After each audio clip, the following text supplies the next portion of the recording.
49, I became an entrepreneur. No corporate safety net, no guarantee, just a decision. But to understand why I made that decision, you need to hear the story from the beginning. Because nothing about where I am today was part of any plan. It started in Dubai. I was 25. I barely spoke English, and I had absolutely no idea what I was doing. But I knew what I wanted to do. Not a career, not a 5-year plan, but nice restaurant, travel, good clothes, a life that felt like something. However, I had no idea how to build that. But what I knew is I wanted it. So I was here in Dubai.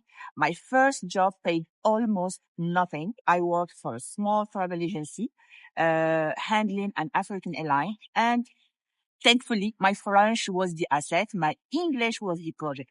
I worked basically 12, sometimes 15 hours a day. I was completely exhausted. I was underpaid, and I was the happiest I'd been.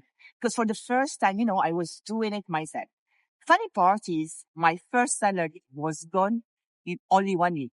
Not because my family had debt, but, nobody had ever taught me what to do with money. It was always there when I needed it, but managing it, saving it, making it work, that was never part of the conversation while growing up. So when I finally had my own, I spent it, all of it, then reached for the credit card. At that time, no internet, no financial education, just a young woman learning the expensive way. After 1 year, my family wanted me to come home. In our culture, you don't come back empty-handed. You come back with proof, money, gifts, a story of success. I had none of that. So I went to Thailand instead. It was 1999 alone on a $500 all in. I remember making sure I was always at breakfast before 11 a.m. when it closed. Eating well, saving a little for later. One evening, I took a tuk-tuk. The driver started going somewhere that didn't feel right. Darker streets, away from people. I didn't overthink it. I just said stop, got out, didn't pay, and ran away to somewhere busy. That instinct, that voice that says something is wrong, move now. I've been listening to it ever since.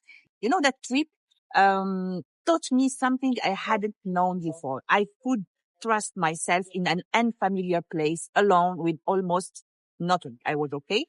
Actually, more than okay. Solo travel became my way of coming back to myself. It's still the case now. I came back from Thailand and I made a decision.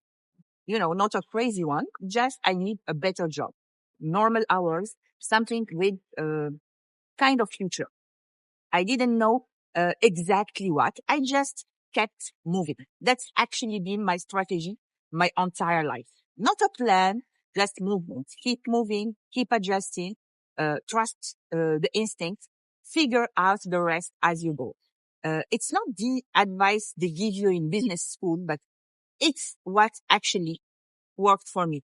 This channel is for women who are still figuring it out, not the ones who have it all together, the ones who are moving anyway. In the next episode, I'm going to tell you about my 20s and 30s, the 15 hours days, the parties, the career I built without fully understanding how. And the moment everything I built started to feel like it belonged to someone else. If that sounds familiar, subscribe. I'll see you in the next one. Bye-bye.